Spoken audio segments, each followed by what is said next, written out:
I fall anywhere with her side.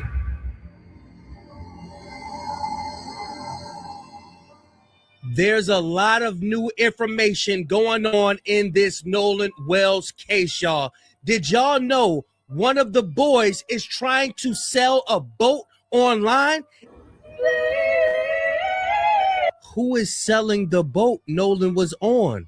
And this is why I was so mad at the people in Mississippi, because they are dragging their feet, taking their time. This whole time, you got people out here trying to sell evidence and shit.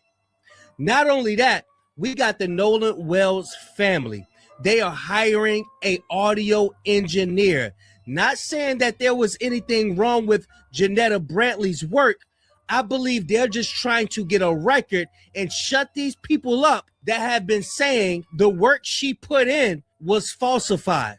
On top of that, J. Megan, the pretty pink panda, just dropped some crazy bombshell, devastating information about another friend group that could be associated with Nolan Wells. Another boat, another relationship. Y'all ain't gonna want to miss this one right here, y'all. But before we start, y'all make sure y'all get them likes up. Y'all make sure y'all hit the hype button, and make sure you subscribing to the channel. For those in the back, subscribe. T and L. As you can see, L clearly has the same kind of hair texture that's in the bottom of this picture. We know that these two were together on 4th of July, and T did not one, but two Nolan tributes after his body was found. Now, another one of their friends had a reel, which they did a little panning video on the best 4th of July ever. And who was in that video? Well, that looks to me to be Jacob, Kendall's longtime boyfriend. So it seems confirmation to me that both Kendall and her boyfriend were on this boat the entire day. Now that I have found this group of friends, I was scouring the pictures and I found this. We've got Elle with somebody I immediately recognized because I remembered that swimsuit, and they tried to hide this picture in a document dump so you didn't know what day it was. Well, if it isn't Nevaeh. Oh, she back! She back! Same swimsuit, same belly ring, and there back. she is clearly earlier in the day with Kendall, clearly on the same boat. And just in case you didn't see my video on the Tube of You yesterday, or just need a reminder, here was the friend group breakdown that I had. But to me, this seemingly clearly confirms that these two were on this boat probably all day. I say this because there's another picture from the summer with Nevaeh with the little pink cup right here. You can see the pink cup in the lap of Kendall up here, along with the matching, poles and this, all of it matches. Now, I want to go back to this picture because in the background there, we see somebody seemingly approaching the group to join them to go out in red shorts. And y'all know that I've been saying for a while that in my humble opinion, I believe that the person in red shorts is Warren's brother.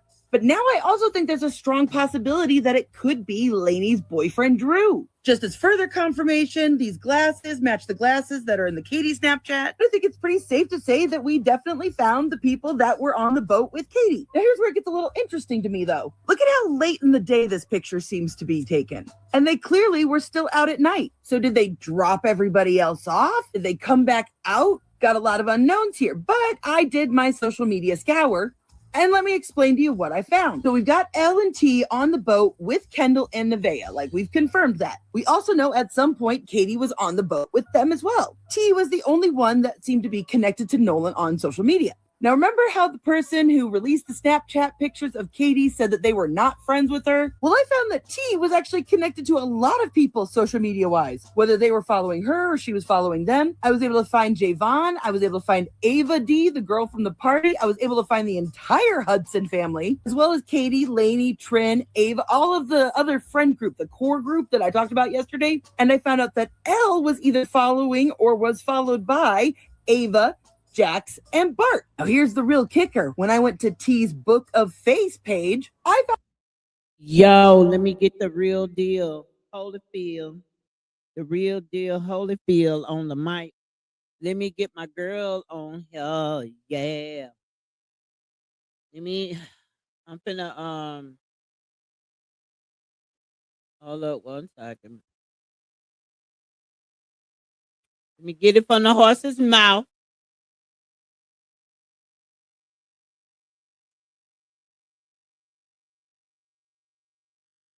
turned me on to this picture. And as y'all can see, we've got a match with the necklace and the swimsuit. I think I busted out my glasses and red lipstick just for the swimsuit. Nah. Now, as I talked about yesterday, we've all suspected that this is Kendall for a while now. The identity of this curly-haired girl has always eluded us. Well, not anymore, folks. For now, I'm going to just refer to these girls, your mama, as T and L. As you can see, L clearly has the same kind of hair texture that's in the bottom of this picture. We know that these two were together on 4th of July, and T did not one, but 2 Nolan tributes after his body was found. Now, another one of their friends had a reel, which they did a little panning video on the best 4th of July ever. And who was in that video? Well, that looks to me to be J. Shout out to X and shout out to Facebook. YouTube people can kiss my ass. Your mama dumb. How about that? Jacob, Kendall's longtime boyfriend. So it seems confirmation to me that both Kendall and her boyfriend were on this boat the entire day. Now that I have found this group of friends, I was scouring the pictures and I found this. We've got Elle with somebody I immediately recognized because I remembered that swimsuit and they tried to hide this picture in a document dump so you didn't know what day it was. Well, if it isn't Nevaeh. Oh, she back! She back! Same swimsuit, same belly ring, and there she is clearly earlier in the day with Kendall. Clearly on the same boat. And just in case you didn't see my video on the tube of you yesterday, or just need a reminder, here was the friend group breakdown that I had. But to me, this seemingly clearly confirms that these two were on this boat probably all day. I say this because there's another picture from the summer with Nevaeh with the little pink cup right here. You can see the pink cup in the lap of Kendall up here, along with the match. Do they do not understand how invested the community is on these cases, that they're railroading people, trying to convict them and everything else? Do they not understand how this case is affecting nationwide? Like Mississippi is up.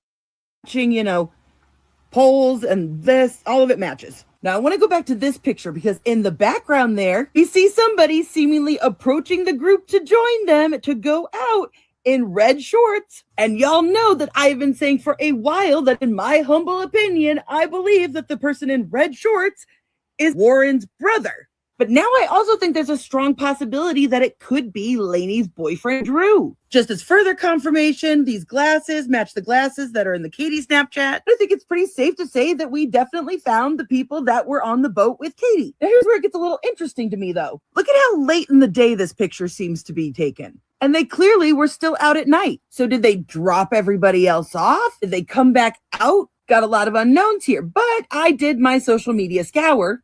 And let me explain to you what I found. So we've got L and T on the boat with Kendall and Nevaeh, like we've confirmed that. We also know at some point Katie was on the boat with them as well. T was the only one that seemed to be connected to Nolan on social media. Now, remember how the person who released the Snapchat pictures of Katie said that they were not friends with her? Well, I found that T was actually... Listen, I do believe that they are doing something, right? They got more information that I think that we know. However, they are happy that we are helping and assisting on the internet by sharing, putting information to give them thoughts. Trump now is a civil attorney, so therefore they're gonna kick in when the lawsuit kick in. They have attorneys now that are serving people right now and serving companies. They're serving the companies to put, all their data on hold from the children on down. They also just hired a audio forensic just as well to test, I guess to, have a solidify a person who has the license, I guess, for the audio stuff, right? So they're doing what they're supposed to do. You gotta give her a little grace. The lady, this is something new to her. Obviously, I believe it's her oldest son. I mean, you have to get the right people, because literally the attorneys alleged they quit. They hired a black attorney. Obviously, he must be good. He stepped in. He's kicking ass. Like sometimes you hire an attorney, he don't want to do shit.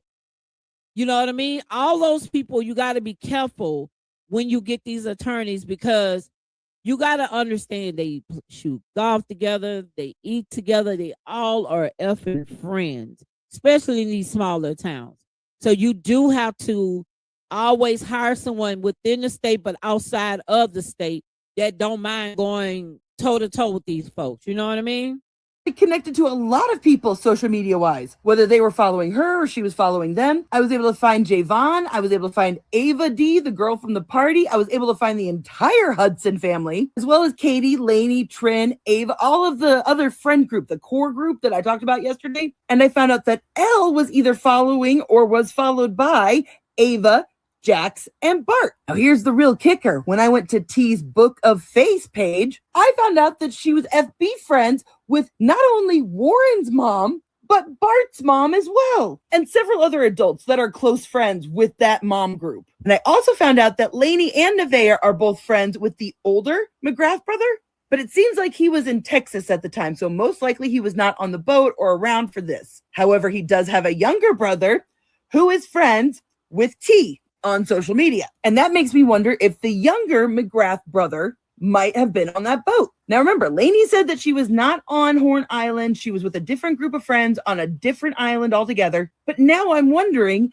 if this boat, this group, might have been the other group that they got into the altercation with. Because remember, they specifically said that they knew the guy, knew of him, but they weren't friends with him. Because does nobody else think it's weird that whoever else they were fighting on the beach hasn't come forward? Especially if they were people that didn't really know these people? But could this boat have been the fourth boat that we've seen?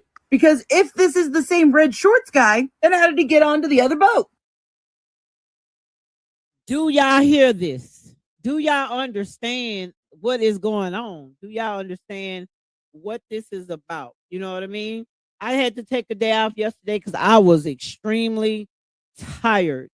Extremely tired. You know what I mean? Okay, let's see. Family adds.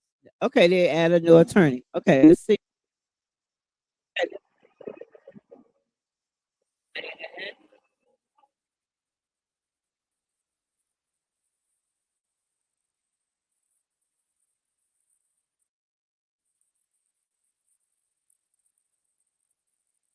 Thank you for joining us. We really do appreciate it. For sort of business, like and thumbs up. It should be at the top, pinned to the top of the chat. Make sure you hit the like and thumbs up because it does affect the algorithm and it's very important to our show. So welcome. Come on in, everyone. Let me know where you're streaming from as usual.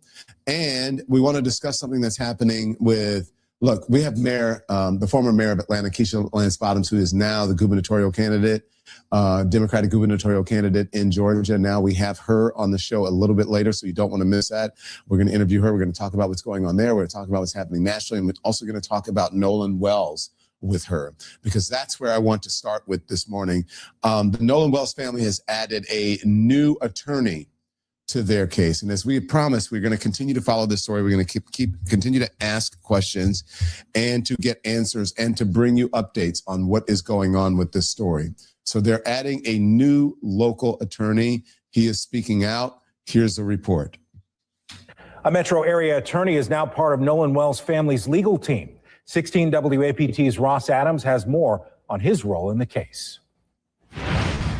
Nearly 2 months now since his body was found on Horn Island, and we're no closer to finding out what happened to Nolan Wells. The family has added some new legal firepower with a local attorney joining the legal team.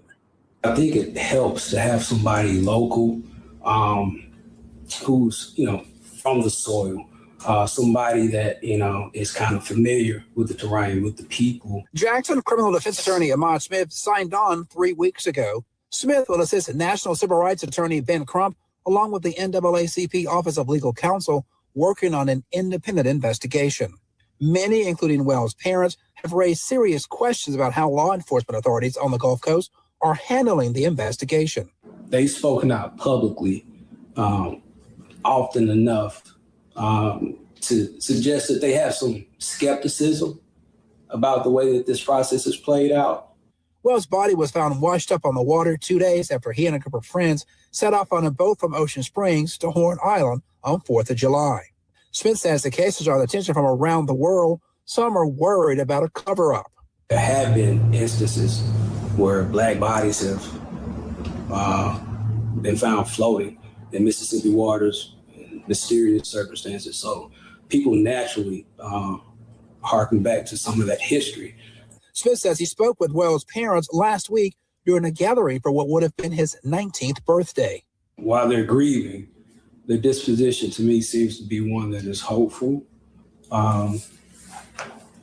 They're trusting the team that they've amassed. Smith believes an independent investigation is indispensable because he says you can't always trust the information coming from state prosecutors will be accurate. He says sometimes they may not have the knowledge or the resources. Sometimes they will simply miss something. Reporting from Jackson, Ross Adams, 16 WAPT News. All right. Smith says that they're getting so many tips that they set up this 800 number that you see on your screen specifically for tips and more information in this case. That was 1-800-991. Was it 1972? Was that right? Or is it 1772? 1772. Okay. So there is the reporting coming from the local news organization. And now I want to bring in our Washington, D.C. correspondent, Daniel Grimes, who is covering this story this morning for us. Daniel, have you learned any more information? I think it is a smart idea to have a local attorney there, considering the attorneys, Benjamin Crump, whatever, they're not local attorneys, capable attorneys, but not local attorneys. Yeah. So, Don, hiring a local attorney comes with several benefits. They are on the ground, so they know the characters.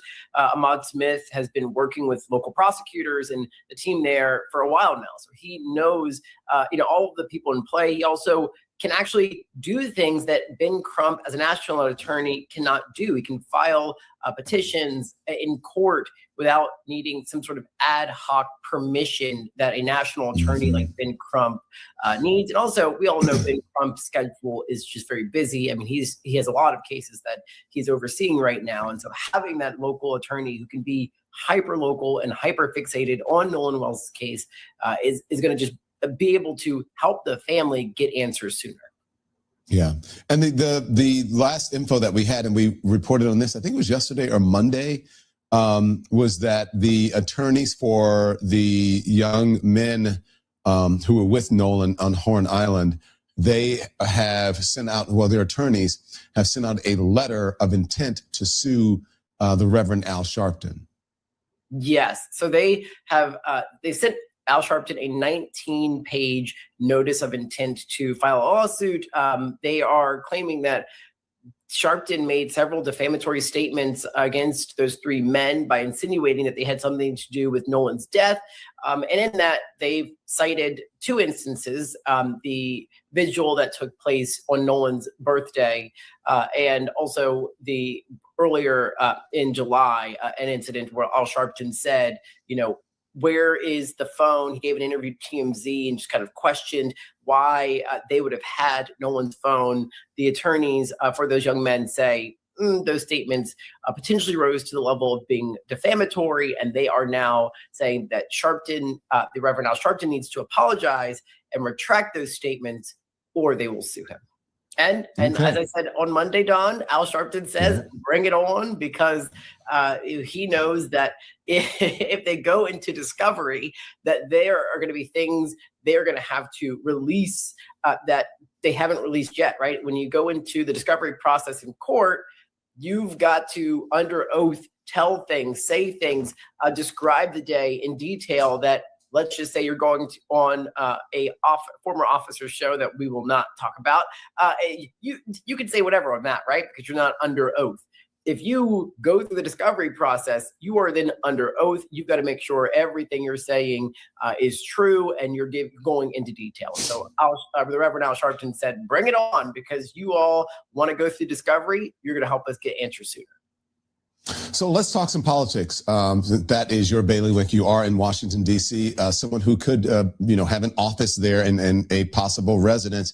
We're not sure if it's going to be, maybe it'll be her brother's residence. Maybe she'll move in. We have no idea. But we're talking about Darlene Graham, who's the sister of the late Lindsey Graham, appointed really by Donald Trump, and Republicans approved her taking over the seat on an interim basis until the election. Well, there was an election held last night, at least the primary election.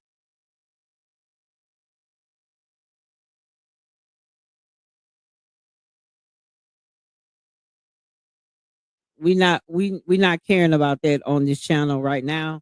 We'll be talking about that in the next month, September, October. At least October, we'll get into the business when it comes down to electing people, and trying to figure out who you should vote for and who you shouldn't vote for, right? So okay, he said footage is missing. Let me see what he's talking about.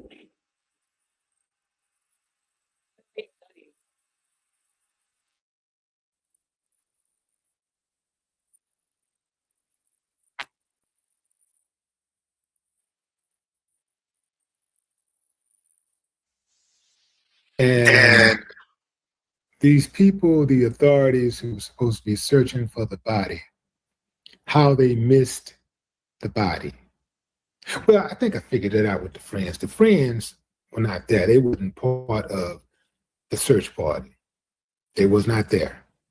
They were allegedly at home, asleep or something,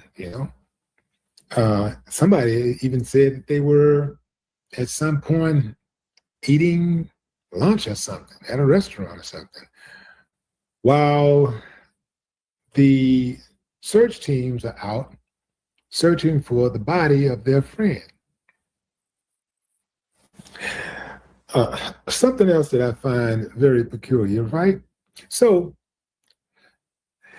Nolan Wells' father said that he and a high school buddy, and I believe he said a coach or somebody, and his wife, Christine, they all went out on a boat. They went out there. Well, let me back up. They went to the island, and they had two teams. They broke up into two teams. One team searched one end of the island. The other team searched the other end of the island. So they was essentially the first search teams out on Horn Island looking for Nolan Wells, right? They say they searched both ends of Horn Island. Nolan was nowhere in sight. Next thing you know, Cajun Navy shows up, and voila, they got the body. They see the body in the same place that Nolan Wells's parents, or at least their friends, had already allegedly searched. Did I tell y'all that there were rumors out there that Nolan's body was suspected of being dumped? Cajun Navy.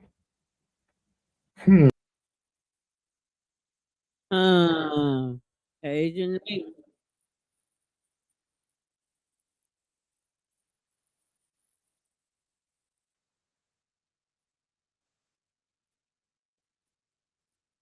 Nolan's former friends, these three white boys, and their lawyer, Little Eddie and Little Tyler, want you to think that they are suing Al Sharpton. Little Eddie and Little Tyler are not suing Al Sharpton. These two lawyers are frauds and grifters. And I am going to tell you exactly what they are up to. And when I am done exposing the two fraud lawyers, I'm going to show you a new photo that was allegedly taken July the 4th during the CETO call. I also have an update on Nolan's phone. I would like to remind you that both deadlines, Christine's and the DA's, have passed. There has been some very significant developments in the Nolan Xavier Wells case in the past 48 hours. Sit back, relax. I'll tell you everything you need to know, and then I'll hand it off to you, the Out Louders. Let me know what you think in the comment section below. Massive exclusive. Al Sharpton to be served with a 19-page pre-document defamation demand. Attorneys call him a human circus and throw his own words back at him. You asked for it, now you got it. Some of you may have seen this Twitter post circulating around Friday or over the weekend from Sarah Fields.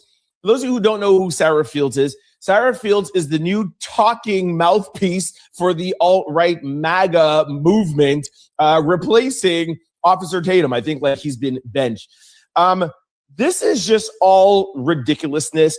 Massive exclusive. Give me a break. Y'all are in cohorts talking. You didn't like get any sort of massive breaking news, okay? You'll see now that she put underneath here the thread that I'm going to show you where it comes from. I have exclusively obtained a brutal 19-page pre-suit defamation demand dated today, August the 21st, 2026, from attorneys Edward, Andrew, and, well, we call them here Little Eddie and Little Tyler on behalf of Warren, Jax, and Morgan. Now, let me show you what else happened. Here is Little Eddie's tweet. We are serving Al Sharpton with a powerhouse and urgently necessary 19-page pre-suit demand letter. Basically, in other words, it's a letter. It means absolutely nothing, but hold up, let me cook. Together with my colleague and friend, Little Tyler, I will hold accountable to the maximum extent of the law all individuals who defame completely innocent young men, Warren, Jax, and Morgan. We will restore their good names without bias, fear, or hesitation for all the Gibson Go money. He's acting like, oh, this is my friends I'm sending up, bro. You're getting paid like crazy for this, okay? From Warren's father, who's a doctor, and their mom, the Gibson Go, and whatever money is being funneled in by MAGA and all of this crap, okay? It's just ridiculous. Anyways, you'll see here that he retweeted Sarah Fields. And then, of course, the internet picked it up, and then you saw posts like this. Al Sharpton's face plastered right beside the beginning of the demand letter. And for my daily listeners, you know that we are not going to read anything of this pre-lawsuit demand letter because that's exactly what they want us to do.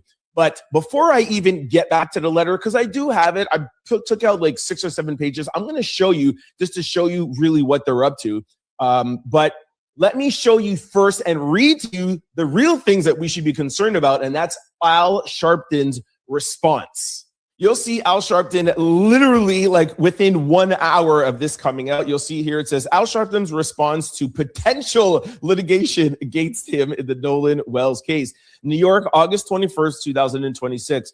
I welcome the lawsuit, and I have had my attorneys be in touch with theirs to arrange for them to serve me so that we can get it in court, okay? I convened a prayer visual on what would have been Nolan's 19th birthday, and 3 of the young men joined the Zoom, and I asked them to come forward. While I did not know their names, so I did not defame them, we have the right and duty to raise questions that were raised to me by Nolan's parents. From the onset of this case, I publicly stated that I welcome any litigation that would legally require every person that was with Nolan Wells before his passing to be forced to answer questions under oath. Litigation requires deposition, discovery, and complete examination of the facts. That is what's most important here, okay? But hold up. I have been involved in the case for one sole reason, to help Nolan's parents, Christine and Elmore, find the truth in what happened to their beloved son through a transparent and accountable investigation. If a lawsuit is a catalyst for the truth, then it is welcome and it will not deter National Action Network or me from continuing to stand with the family in their pursuit for justice. Okay, let me get to the letter and show you guys a couple of things. Now, as promised, I always do my due diligence and show you guys each side. If you guys would like to pause and read for yourself, please, by all means, go ahead. But I am not going to be used by Little Eddie and Little Tyler to get out their message. This is exactly what they want content creators to do. This is exactly also why they put it out Friday afternoon when any major news organization is done for the weekend. They want to get content creators to read this out, to taint the jury pool.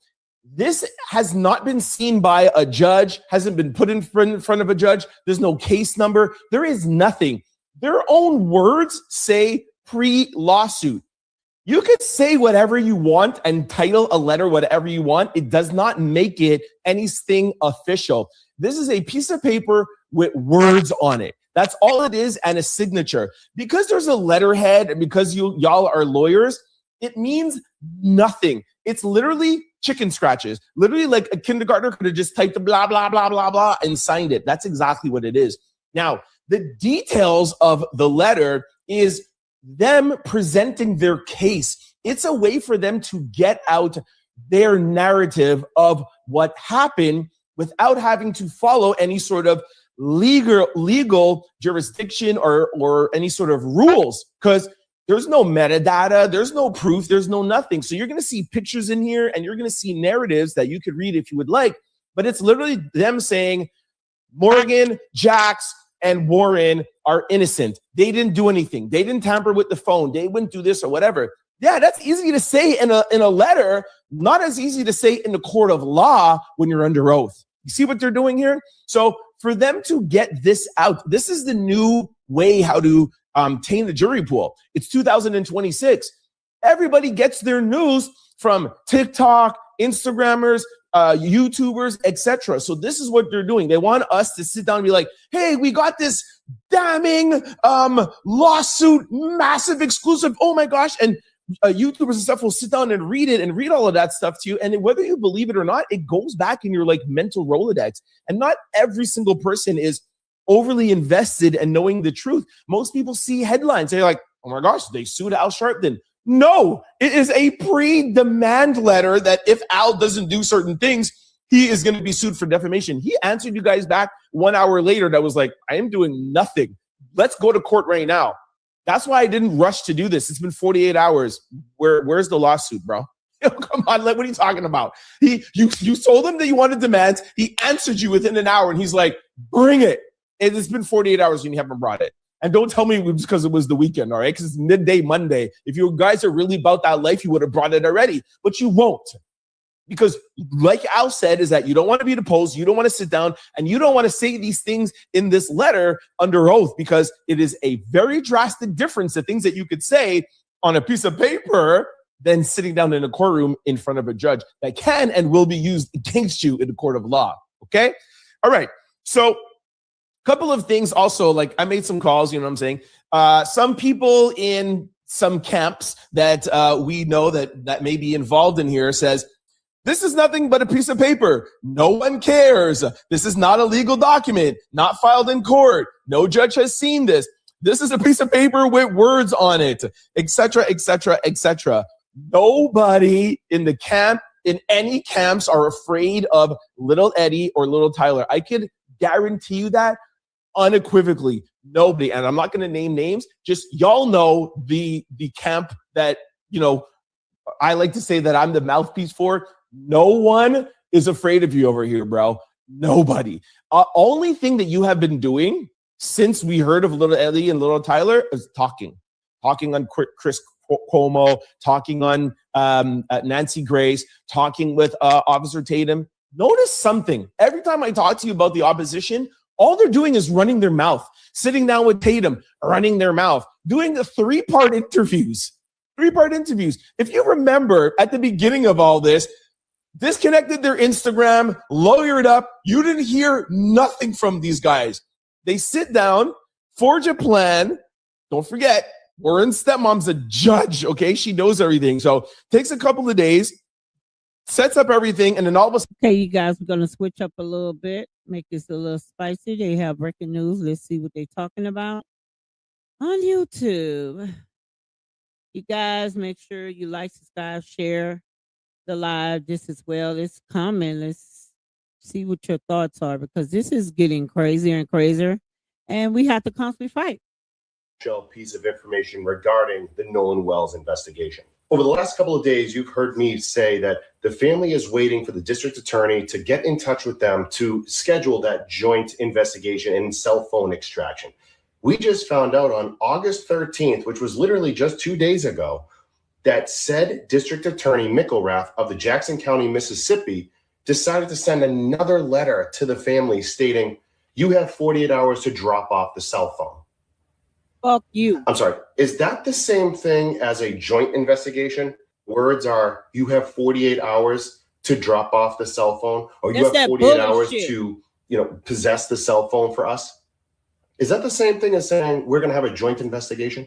Don't you worry. I'm going to show you the letter right now. Here is the actual letter sent from A.R. Smith, the same attorney that sent out the letter on August 11th. I want to point your attention to right here. To date, Nolan's parents remain willing to facilitate an appropriate forensic examination of Nolan Wells' phone, including FBI involvement, according to our agreement on July 15th. However, your letter sent to Eric Hertz on August 12th at 12:51 p.m. set a deadline for Wednesday to deliver the phone to your office by August 14th at 9 a.m. This is not practical for a number of reasons. Now, that's a 2-page letter. I just showed you one of the excerpts. But the reason why it's not practical is 2 big reasons. And again, this is in that actual letter if you guys want to look it up. The first reason was that you agreed that there would be a joint investigation into the cell phone extraction investigation. But you're saying you need to drop the phone off at the office on August 14th at 9 a.m. That doesn't strike me as a joint investigation. That strikes me as, give us the phone, we'll go through it, and then we'll get back to you later. The second reason why it's impractical is because at the time, the Wells family was actually nowhere near Mississippi or nowhere near an area where they could actually drop it off and be compliant with that deadline. So those are the 2 main reasons why. Now, again, you guys can read the letter yourself, but this now makes sense. This is why the family is so concerned, and this is why the family is so upset, because the DA now is essentially going back on what they said, saying, we want you to drop off the phone on August 14th, when on July 15th, they said, we will do a joint investigation together. This is why the Wells family is so frustrated with this investigation. And this is why they're trying to get the Department of Justice involved. This is why all the leadership are getting involved in this, is because the family was under the expectation that the district attorney in Jackson County, Mississippi, was going to do a joint investigation based on the July 15th. That's where this next piece of footage becomes especially interesting. The video being played here is being examined because it appears to show several people gathered around the boats during the timeline being discussed. The reason why Jax looks like he can't no longer take this is because Jax actually had a relationship with Nolan Wells, and Jax seen what happened firsthand. And he's being forced to keep his mouth shut to protect his younger brother, allegedly. I can guarantee you, and I can bet you any amount of money, Jax tried to stop him, and he couldn't, because he is not as strong or as big as these other boys. Jax is also the weakest link, and Warren knows that. Jack has to keep quiet because of all the connections that Warren and his mother have. You got to shut up. You got to be quiet, because his future's at jeopardy. His family might not be as wealthy, not saying that they broke, not saying, but when I mean by wealthy, I mean wealthy and connected as Warren's mama is, because she's a judge. Ain't no telling what type of dirt that Warren and people got on his people. See how you got to start looking at things? He looks terrified. He looks like he was threatened. He looked like he was told what to say. And that's why Warren is watching him so closely. I want to make sure you're saying everything that I told you to say before we got up here. Don't say nothing else.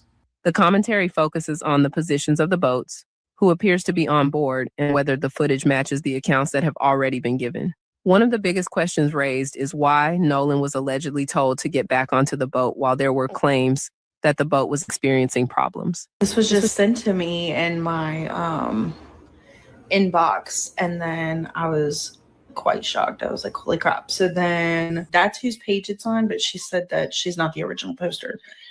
And then when you click in the comments, she says that she's trying to find the original poster. Holy camole. What do you guys think about that? That's right. I've gotten my 4th one. Normally I just re-record it. It was like a 9-minute video, y'all. I don't have the bandwidth today. It's pretty much the same. It's just Nerdy Pink Panda 00. I tag myself in the comment section, so make sure y'all like and interact that. Kind of accidentally walk myself into a theory. Is going to be my last video for a couple of days to give myself a chance to recharge, unless something absolutely insane comes out. And all right, after this, I'm probably going to take a couple days off because my brain needs a rest after the last couple of days. Now we know for sure that there was storage in the bow of the boat. All right, so now at this point, I am pretty sure that the Triton was there all day. They didn't switch out the boats. And I'm also pretty certain at this point that this is a real video because there's one single frame where you can see Bart's boat and you can also see the toes of somebody like dangling them off the water. So if the picture or video were AI, it would be a really bizarre thing for it to just kind of throw in. But there's zero question in my mind that this video has been altered. So then the question becomes, why would they alter this video? And the only thing that logically makes sense to me is to alter the identity of the 2 girls. Because if Carter is the boy in red, Wyatt is the boy in the American shorts, Bart's brother Brooke being the one in the navy blue shorts, and then Ike being the one in the teal shorts. Then we've got Warren up here with somebody in this red striped swimsuit and the girl in the teal swimsuit with the backwards hat.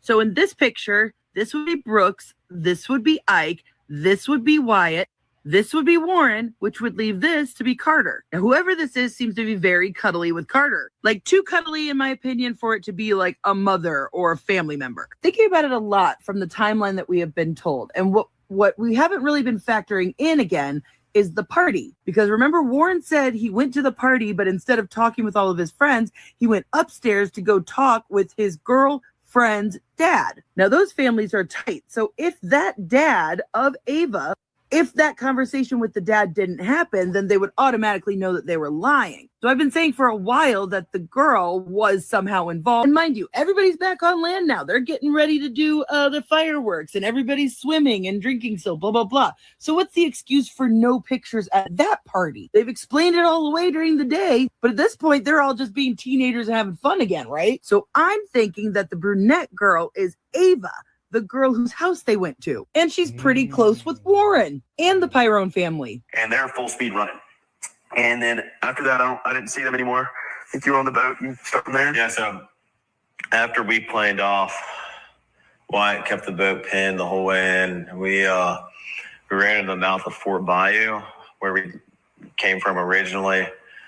And we turned into Fort Bayou, went in the channel, ran probably 500, 600 yards into Fort Bayou. Wyatt had jumped out of the boat, put the plug back in the boat so access water. So water didn't keep pushing and filling back the boat. According to their own words, they went into the mouth and then they turned and they went about 500-600 feet. Now, mind you, the party house is right around, but they go past it and then loop back around. However, Warren just admitted that at some point they had to stop and Wyatt jumped in. And even then, you heard him stuttering over the story. Like, it wasn't a smooth transition because I think they dropped her off. Which would explain why they would go back to this party, because obviously they can't cancel the party. That looks really suspicious. Then my theory has always been that the guys all like broke off and like talked to the parents about what was going on. And that's when they formulated their whole, we'll call her and then we'll call the Coast Guard plan. Remember, she is related. Somehow I can't figure out, but she is related through marriage to the lieutenant that wrote up the very initial report we've seen. Because remember how Morgan claimed that the picture of the boat stuff was circulating around Snapchat and stuff, even though Christine didn't post it to her Facebook page until the next day. Listen to this. His mom was, what was he wearing? And so we were trying to remember what color his shorts were. We couldn't quite figure that out. I said black. I think we said black. I really did. He was wearing navy blue shorts? Yeah, it was like dark blue shorts. Dark blue. I just said black because I was trying to piece everything together and help out. And so at this point, we're freaking out. We don't know where our friend's at. And the girl that took the picture, she was like, okay, well, I just took this picture of today. This is what color swim trunks he was wearing. And his mom asked for that to post on Facebook to say, if you've seen him, whatever, this is what he was wearing. So remember, the girl who took the picture with the digital camera was on Wyatt's boat at the beginning of the day and then was there with them at night when they were having this discussion. So she had to have been there at the beginning and at the party at the very least. Then we remembered that the original shorts picture, well, that wasn't the color of his shorts, as we now know. So we also know for a fact that this picture did not get sent to Christine until July 5th, meaning that they had to have had that picture and then not sent it to her for hours. Because they also said this. And so that's what we sent to her, or that's what she sent to her, because we're just trying. So they corrected themselves. He said, we sent it. No, she sent it. Or that's what she sent to her, because we're just trying. So they corrected themselves. He said, we sent it. No, she sent it. So on July 5th, Christine said that they have been up for almost 48 hours straight. And then the very next post above it are the same pictures, but better quality. Why did it take so long to get these pictures to them? Oh, and y'all, now that I said that, I realize, so all of these pictures had to come from the same digital camera, right? Meaning this picture did as well. And since I've already proven that this picture had used AI to do something weird because, you know, there was no little bar here, only explanation for using AI on just this little part would be to obscure the reflection that was in this poll of the person who was taking the video, or the pictures. Oh my God, yes. That makes sense. Love it when I figure that stuff out in real time for you on camera. So it makes sense to me that this photo video thing was altered to cover up this girl's swimsuit. Because let's face it, this swimsuit is the ugliest thing. It has like supposedly like sleeves and it's a tankini, but it goes like in a weird cut, but it's ugly. It's ugly and it's clearly not what these debutante beauty queen girls are wearing to a 4th of July beach party. So I'm like 70% sure that this is Ava. Oh, wait. Oh my God. Wait a second. Shown y'all guys before that there's 4 boats out here in this little cluster, right? But I'm looking at these weird pink lumps and stuff at the front of the boat, Bart's boat here. Is that a pile of life vests? Because I'm realizing there's not 20, 30 people on all of these boats. Like I'm seeing 10, 12 people here tops. Let's not forget what a full house looks like on these boats. Because even in this video at the meetup place, there's not 20, 30 people getting ready to get on these boats. I mean, the boat left at 9:56, according to the GPS. We got like 7, 8 people here, like 6 people here. And also, if they were legitimately needing to be towed and they were trying to get the water to run off, why are they all spread out on the boat? Why are they on the boat in general? Why didn't they just get off on land or get on another boat? Trying to get the boat to tip up and go planing. Why do you have over half the boat on the front of the boat? These are experienced fucking fishermen. They know better than that. Yeah, I can't believe I've never thought of that before. If the boat was sinking, why are they even on the fucking boat? Yeah, and if it was so common and so easy to get, you know, rides back with other people, you know, strangers on Horn Island, why did they need to load everybody on the boat? Yelling at Nolan to get on the boat. They didn't need to get him on the boat. And now that I'm looking at this, doesn't it look like Warren is on the phone? Could this have been when he was calling his mom 8 times? Also, one more thing that stuck out to me. We called law enforcement. I was with Wyatt at the time after we left Jackson's house that night. I was with Wyatt and we one person we were with saw that their location was headed towards Wyatt's house. And so Wyatt got on the phone with 911 and was like, hey, these people are on the way to my house or already at my house. My mom and my dad are there alone and they know nothing about this. So he stumbled over his words from beginning to end in that story, so I don't believe any of it. But the one thing that sticks out to me was the phrasing, they don't know anything about this. If people are heading over to your house, why wouldn't you call your mom and dad before you called 911? Because it sounded like he was trying to keep his parents out of the loop of this story, which as a teenage boy implies that you have something to hide. The discussion also points to a reported confrontation involving Nolan and Warren, including claims that Nolan wanted his phone back. But there's another detail that makes the footage even more important. The possibility that images or video connected to that day may have been altered or edited. Javon sure came for you in the comment section, didn't he? 5 other people that also left their phones on the boat, and we had to wait at the boat launch to come and pick them up, including Javon. I mean, Javon left his phone on our boat. That man said, stop lying. You're doing too much. And I think that that is the problem. This is why y'all keep doing these interviews and it's not helping any of you guys. Y'all lies are catching up with you. And this is the funny part. And I'm gonna keep bringing this up because I loved how you paint the narrative that because Miss Christine posted the picture of what Nolan had on that day and you guys were included, you guys made yourself relevant because at per the CETO call, we were only interested or paying attention to several other people, but you continuously, even in this video, are making yourself relevant. But I guess y'all thought Javon was scared or nervous or he wasn't afraid to speak, but eventually everyone else will get like that. They'll start being honest about what really happened. I love how Javon is coming for y'all because y'all not about to play with Javon, he said, okay? But just to clarify, what the agreement was that the DA's office, and this is the Jackson County DA's office, as well as our forensic team, and possibly the FBI, were going to together download and examine the phone. So it's done one time with everybody together, right? This is very common in the law. I mean, what you all may be more used to is when there's a terrible car accident and then there's an examination of that car and everybody comes together one time. They don't move that car around and everybody does their own thing. This is what is supposed to happen.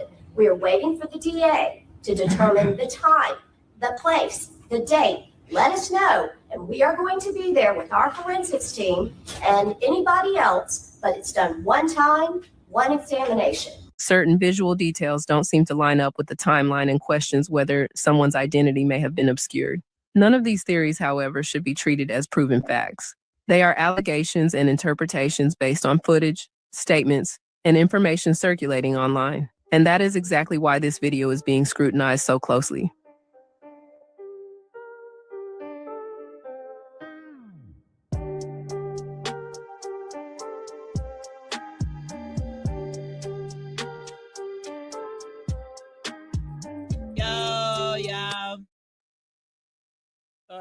The Nolan Wells case is raising new questions after a recording surfaced that appears to capture police communications from the night Nolan went missing. The clip begins with officers discussing a potential missing person situation, while also mentioning that they were heading toward a judge's residence. Negative. We're en route for the judge's house now.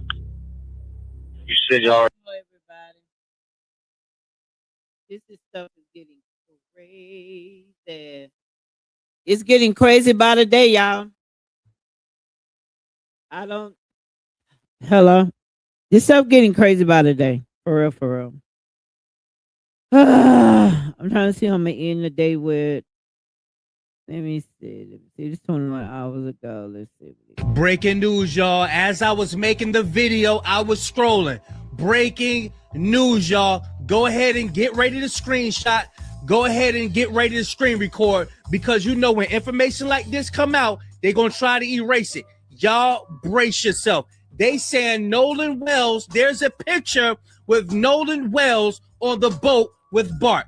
Bart said he wasn't there. He was in Wyoming some damn where. I'm telling y'all, it's starting to unfold. The Most High is starting to move on this case. Y'all check this out. This is breaking news, y'all. This wasn't even a part of the video. Hey, I just got back in and bombshell. Why we have a photo of Nolan with Bart and a large group of people.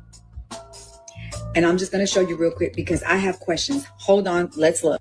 All right, let's examine this, y'all. Let's examine this right here. This is breaking news.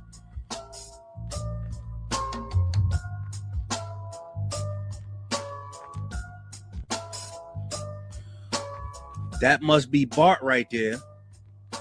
What in the world is going on? A large group of friends, including Nolan Xavier Wells, traveled on 3 boats to Horn Island on July 4th. Pictured here is the large group of friends getting ready to get on the boats to head to the island submitted. All right, y'all. Okay, this being though that this just came out, I'm going to need more information, but y'all know how I like to give it up.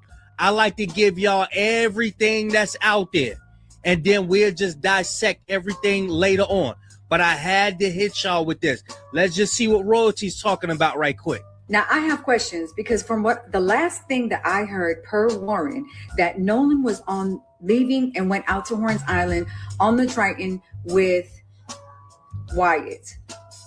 That's what Warren said. And then how can the video that I just shared with you guys this morning, Okay.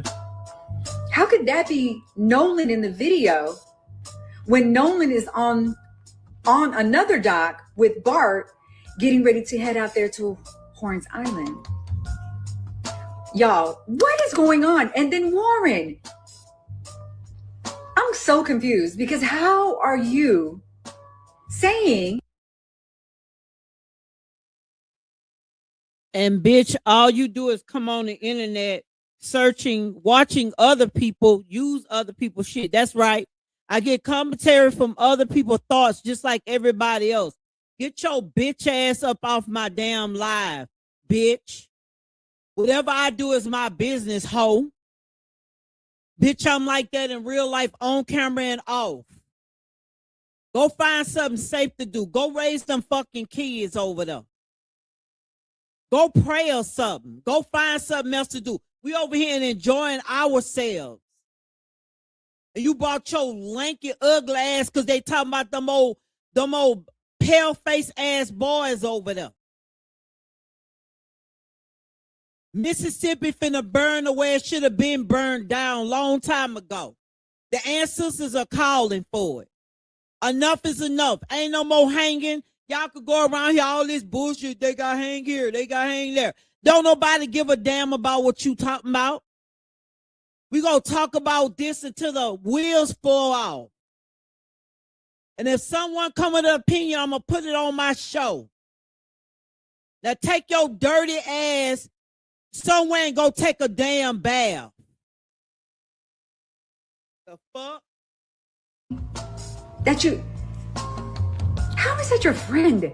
How is that your best friend, your brother from A High, and you're nowhere in the picture? What's really going on? Before anybody go crazy, we gonna sit down because I know people get confused between the Warren and the Wyatt. Which one is it? Which one is the Triton? Which one is the Palm Beach? Which one is the Triton? I'm gonna start writing this stuff down so we don't be confused, and we gotta start memorizing this stuff because it's all confusing. Oh my God, guys, I just came to realization. No wonder no witnesses have came out. They're afraid. If you listen to this governor, he came out and threatened Nancy Grace and says, I hope to God nobody gets hurt because of your propaganda, threatening her, like verbally threatening Nancy Grace. Hold up, y'all. I want to give a shout out and a tribute to this hoe that got on my damn live, and I'm minding my damn business. Let me give a shout out to this ugly ass hoe.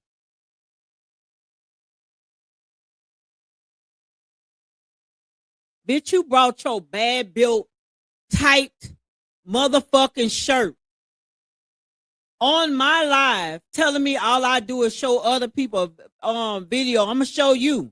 I'm gonna show you with that little bitty ass vest on, chest puffed up like a man, sitting on type of man, don't know which one is a man. The only reason why we gotta identify you because of your fucking braids. So you want it? I'm the wrong one to do it with. Do you want it? With them ugly ass, pleather ass shoes on, ho. Don't come under my live effing with me. Now I gave you a shout out, boo. Anything else you want to know that I do? Sorry, y'all, I'm finna resume. Fuck wrong with this hoe.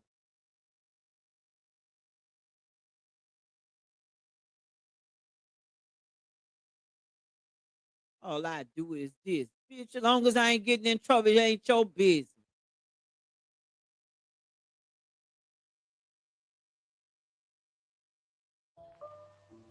The governor of Mississippi. No wonder. This makes sense why nobody's coming out. No witnesses. They're afraid.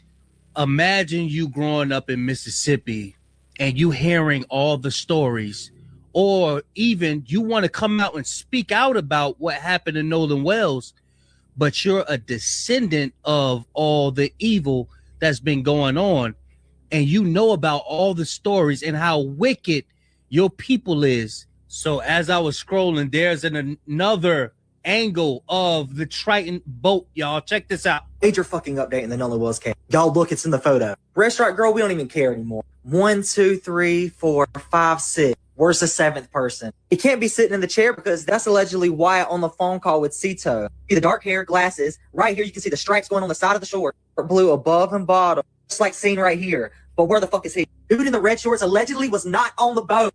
Where the fuck is he at? He should be right here. And then if he was right there, you'd be able to see him in this area. As you can see the pole right there. You'd be able to see him in this area or on the other side. In this area or on the other side. Even right here, you'd still be able to see a piece of his body.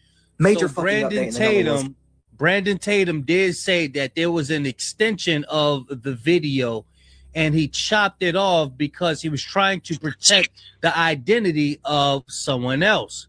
But y'all let me know what y'all think about this clip right here. Me about this Nolan Wells case is the fact that they thought that Nolan Wells' parents would just accept the fact that they said, oh, it was a drowning, and that's it. So if it was a drowning, before he started drowning, he gave y'all his keys and phone.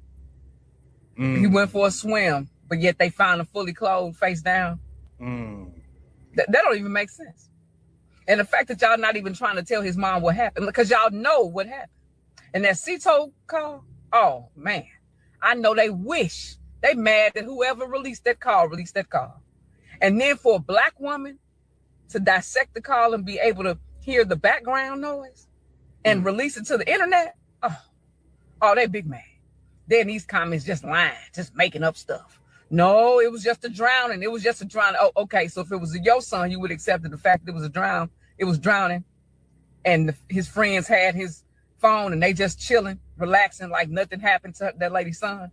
I want to see if we can get some more information on that picture that they said that Nolan Wells was with Bart on the boat with. Check this out. Secret Service Sam here for a Nolan Xavier Wells update, and we have a new picture that has emerged. It is a whole group of people on the 4th of July getting onto what is believed to be Fart Jr.'s boat. But you know who's missing? Warren. Warren's missing because that's kind of weird. Maybe it's just me. Maybe a little birdie told me this. Yep, that little birdie of mine says that in Officer Ray Tatum's podcast, if you can call it a shitcast, that Warren said he went out on his buddy's boat. And I thought that meant Fart Jr.'s boat, but we don't see Warren here in this picture in my Nancy Grace voice. So what is going on? I am not seeing a horse dragging this cart. Is he inside? Getting White Claws? Chilled out? I don't know, bro. So that picture is something that we may have to wait for a video to come out, because I don't know why in the previous video they stated that Nolan Wells was on the boat with Bart. So hopefully there's a video attached to it. In some cases, it usually is a video, because I don't know anybody who's just walking around snapping shots. That may be a screenshot of a video, y'all. But I did see a video earlier that was posted by someone named Sid Thomas Jr. He played in the NFL, and he did a small documentary style video on Brandon Tatum. And he deep dives into the psychological aspect of Brandon Tatum and his thought patterns. And y'all ain't gonna believe how deep the rabbit hole goes. I'm gonna leave a link in the description to the video so y'all can watch it in full. But check this out, y'all. The most dangerous moment in a man's life is when he loses the thing that told him who he was. I've been thinking about that ever since I saw this clip of D.L. Hughley responding to Officer Tatum's perspective on the Nolan Wells case. When you're a black man, they make you hold the shit you used to be, so it holds weight now. He was a football player and failed at that, found his way into police work. He's always looking for the same adulates and same cheers he used to get on the football field. And usually them came from white coaches. He's only doing what he's been trained to do. You get you one of these Trump 2.0 shirts right now. Only reason people on the right fuck with black people is if they safe. He looks like the kind of man that would have to marry a white woman. And what he said is facts. And I can say that because I lived it. I understand Brandon and what he's doing. I'm getting sick of black people, right? I like the black people like me and others that are conservative, that smart, but the rest of y'all, I'm sick of y'all. We were both faced with the same question that changed our lives. And looking at where his answer took him made me realize there was one question I asked myself that sent us on two completely different routes.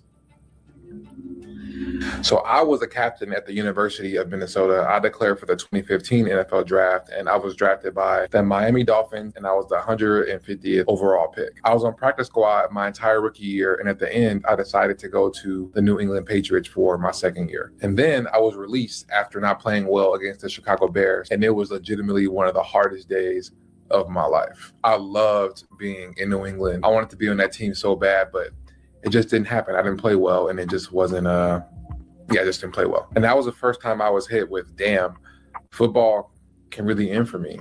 This whole thing can be over. And it was tough because that was my whole identity. That's how everybody knew me from being a little boy all the way until I was 23, 24 years old, and even still now to this day. So if you're not familiar with Brandon Tatum, he's a Black conservative political commentator on YouTube. He's from Fort Worth, Texas, and went to Dunbar High School and was a legit prospect. He was an All-American and played in the U.S. Army All-American game, which is the top 78 high school players in the whole country. He then got a scholarship to the University of Arizona, where he played for 5 years. He declared for the 2010 NFL draft, only to not get drafted and not get picked up by a team. And that's where his football career ended. It was all over after the University of Arizona. So Brandon in 2010 and me in 2016 were sitting in the same place, facing the same exact identity issues that brings up the question that changed our lives. After football, Brandon decided to be a cop in Tucson, Arizona. And from everything I found, he was good at what he did when he was a cop. He was a SWAT operator, a field training officer, a general instructor, and public information officer. He was on the force from 2011 to 2017,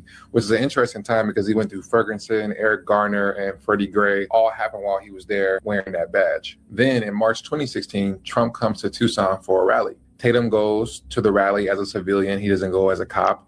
And he posts about a 10-minute video about it. What's going on Facebook? It's B Tatum. I'm making this video to give you guys some insight on my experience at a Donald Trump rally. And that video gets about 1 million views. And even Trump campaign's Facebook page shares it. This is where I think he got his first hit of dope after football. And what I mean by dope, I mean dopamine. For an athlete, that's the drug. The cheers he heard came back instantly. And in some ways, I would say that this is more addictive. I want y'all to think about the movie Him with Marlon Wayans. Because when you leave the tunnel and you leave the field, you don't hear your name being streamed anymore.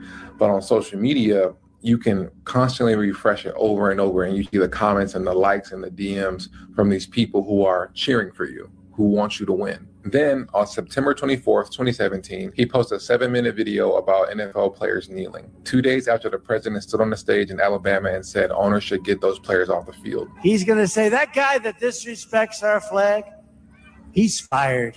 That video does 70 million views. And of course it did. A Black man, a former football player, a working police officer, taking the other side against a Black quarterback. That was the exact voice a whole lot of people were looking for and couldn't do themselves. 1 month after that video, October 2017, he resigns from the police department. From there, he signs with Liftable Media, which runs the Western Journal and the Conservative Tribune. Turning Point USA hires him at the end of March of 2018 as Director of Urban Engagement. Then he does Blexit with Candace Owens, and then by late 2019, he's out on his own with his own media company, where now he's amassed over north of 8 million followers. He got an alley-oop from everybody. And look, I'm not saying he didn't earn anything. Nothing about his story says that he's lazy or he doesn't work hard. But the work isn't the part that stuck with me. It's the lane that he chose. When this stuff shows up in my feed, it's almost always a story about Black people, and it's almost always the worst version of it. That became the job. He's the guy who says the thing about Black folks that a certain crowd can't say out loud themselves. That's what I couldn't get past. And the more I looked at how he got there, the more I realized I know exactly where it started, because it started in the same place for me. When football ended, I didn't know it yet, but I was about to choose my whole life with one question. I did not ask, what do I like doing? I asked myself, what did I like doing? What do I like doing isn't a bad question. It's just the wrong question at that specific moment when you're transitioning, trying to figure out who you are. Because when you ask, what do I like doing? You're looking outwardly and you're looking to figure out what do you like doing and grasping on the things that you think are just for you. And when you ask, what do I like doing? It automatically makes you do that. It makes you look outward. What did I like doing is the right question because it makes you look internally. It makes you think about who you were before somebody told you who you are, before the number that they gave you. So the link will be in the description for that breakdown. And what he goes into is that if you're doing this for the wrong reasons, you're going to lose yourself behind it. Where you initially started from and you had a love for something, but you don't continue as that, you're going to lose yourself along with your morals and your purpose and your integrity. So to break it all down, he's saying that Brandon Tatum is doing what he's doing for money. He's doing it for the dopamine rush because that's what athletes like. They like that rush of the notoriety and being known and people screaming your name. And being as though that Brandon Tatum had left football, left being a police officer, he held on to anything that involves people cheering his name. Even though his own community is not cheering his name, there is a side that he's speaking up for that's cheering his name. We need you, Brandon. We'll give you all the views, all the likes, everything you need. All you do is have to speak and say the things that we can't come out and say. And now y'all see where the mindset of Brandon Tatum is. Shout out to this brother for breaking down Brandon Tatum. Y'all make sure y'all go subscribe to his channel. Y'all make sure y'all watch that video in full because it gets way deeper than that. But y'all get in the comment section. Y'all let me know what y'all think about Carmelo Anthony and let me know what y'all think about these new photos. Do y'all think that it's a video attached that shows Nolan with Fart? Is Fart, because remember, Fart said he was in Wyoming somewhere in the beginning. So now all of a sudden you lowering up and you was around and you got the string from your boat to his boat. And now things are starting to look like an alibi. But y'all get in the comment section.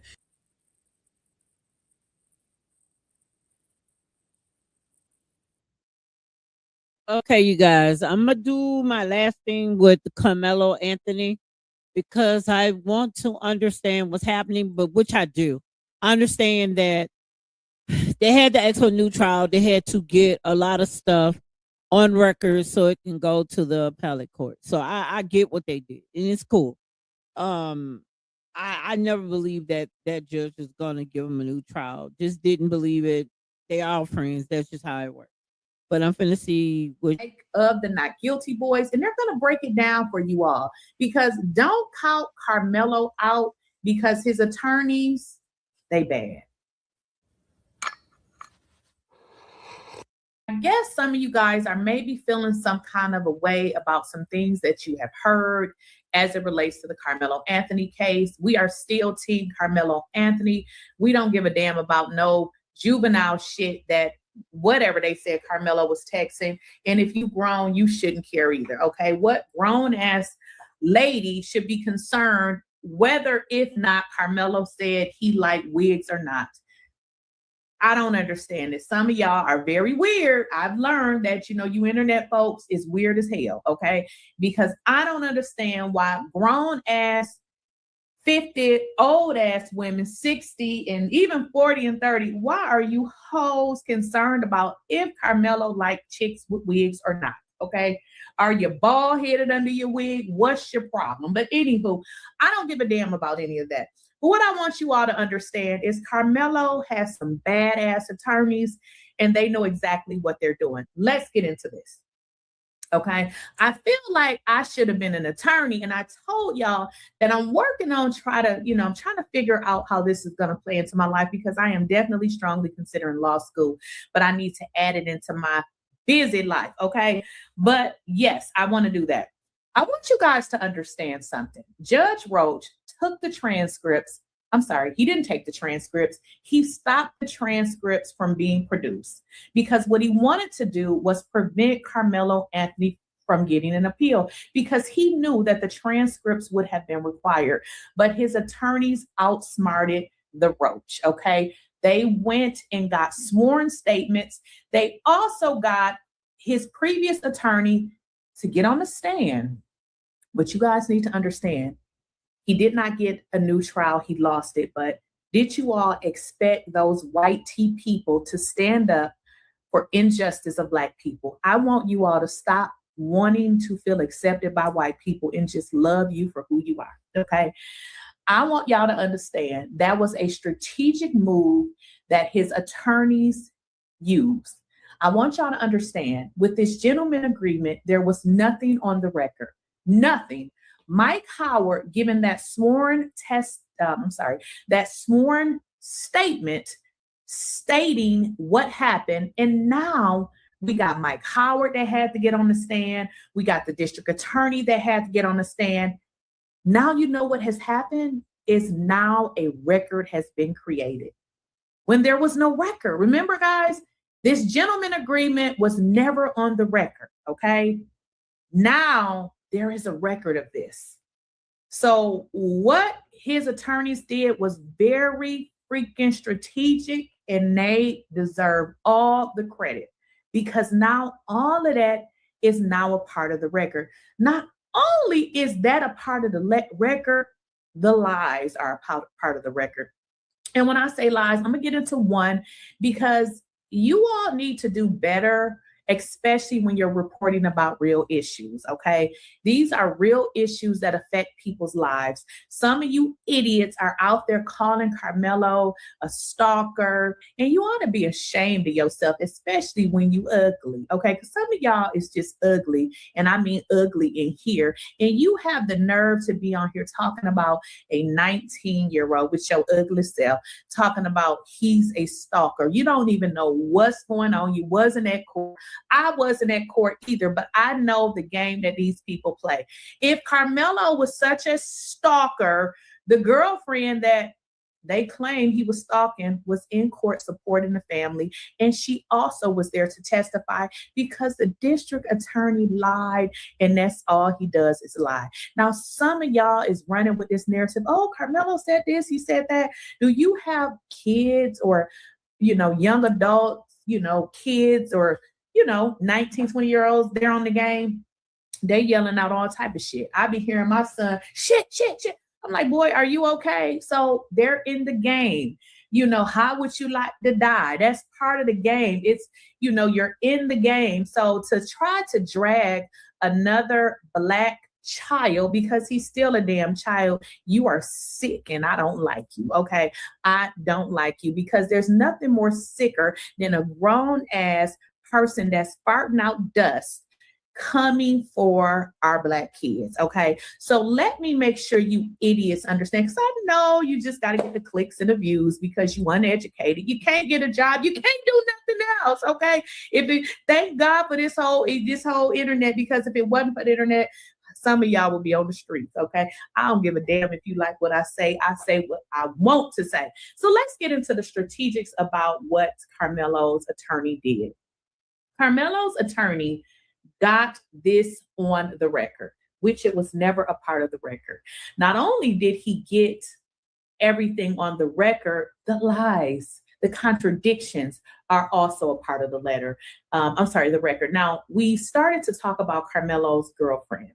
The reason why I wanted to bring that up is because that seems like the narrative that you nincompoops are running with, which is a lie.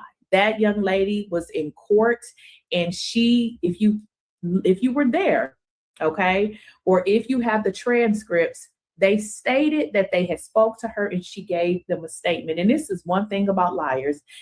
It will come out. The truth will come out. And then after he was on stand, Bill stated he had never talked to her. Do y'all see how this works? So it proves right there that he put together false information, because this whole entire thing was a corruption, and it was RICO. Judge Roach needs to go to prison. The district attorney needs to go to prison. Now, I am going to give Mike Howard some kind of leeway because I don't know what his thought process was. I wasn't there, but at least he did come forward and set the record straight. Some of y'all may say, oh no, he was in on it too. I mean, I can agree to that as well. But at the end of the day, I want you all to know that Carmelo has a better chance now than he ever had, because now we even had the district attorney to say that, listen, we always make deals off the record. You might be doing things that's unconstitutional, but that don't make it legal, okay? It doesn't make it legal. Also, I want you guys to understand, I was told that that judge was definitely leaning toward giving Carmelo a new trial. And I was told that all these different folks start coming in this courtroom. So something happened with this judge that his posture changed. And toward the end, he was like, well, just give me this stuff, or give me what you guys have. I got to go, and I'll send it through email. But guess what? Carmelo will come home. He will come home. So I want you all to know that what Carmelo Anthony's legal team just did was freaking genius. Freaking genius, because keep in mind, none of this information was a part of the record. What Russell Wilson and his team just did is they established a paper trail for everything they're going to use to overturn this verdict. And I feel like everything that happened, that they're going to just dismiss it, which means Carmelo is going to walk away free. He'll walk away with a free record because of the corruption that was happening in this case. This isn't, y'all got to understand, we are people, we make mistakes. This case was not a mistake. This was, we're going to put this boy in prison for 35 years. We're going to close the court. They did all of these things. Now, some people say, okay, well, they closed the court because of the public. I want y'all to understand this. They could have closed the court. The thing that they did wrong is they forgot to put it on the record, and then they forgot, or I'm not going to say they forgot, they just didn't follow the law. So it doesn't matter what you did or why you did it. The case in point is you didn't follow the law. So make sure you guys are back here today, Sunday, August 23rd at 2:45 Eastern time. And we'll have none other than the Not Guilty Boys, Mike and Drew. Make sure you guys are liking the video. Make sure you guys are subscribed to the channel. And I will put some information in the description on how you can support the channel. And I'll see you guys in the next video. Y'all have a great day. Thank you.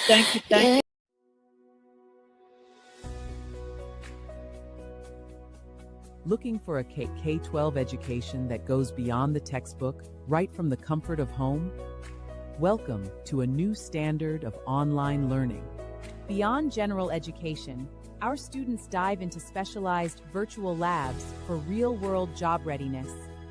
Genealogy lab, historical lab, civil law, and our media and public speaking lab. We prepare global citizens with immersive Spanish and French language tracks. And because we're proudly Florida-based and Step Up certified, families can access the elite education through state scholarship programs.